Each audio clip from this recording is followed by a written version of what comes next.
பல்கலைக்கழக மானியக் குழு 1956 வச்சுருப்பாங்க. அதன்படி எத்தனை பல்கலைக்கழகம் இருந்ததுன்னா 58 பல்கலைக்கழகம் இருந்தது. அடுத்து சொல்ல போகிற எல்லா குழுவும் ரொம்ப முக்கியம், கவனமாக பாருங்கள். ராதாகிருஷ்ணன் கல்விக்குழு 1948, இந்தியாவின் முதல் தொழில் கொள்கையும் 1948. இடைநிலை கல்விக்குழு லட்சுமணசாமி முதலியார் தலைமையில் அமைச்சிருப்பாங்க 52 to 53.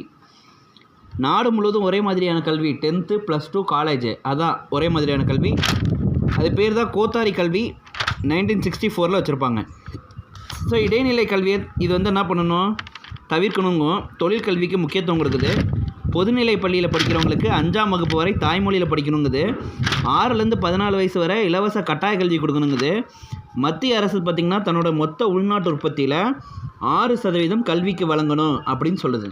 இதெல்லாம் கோத்தாரி கல்வியோட பரிந்துரைகள். 3 ஐந்தாண்டு திட்டத்துக்குள்ளே இந்தியாவில் 5 IITகளும் 17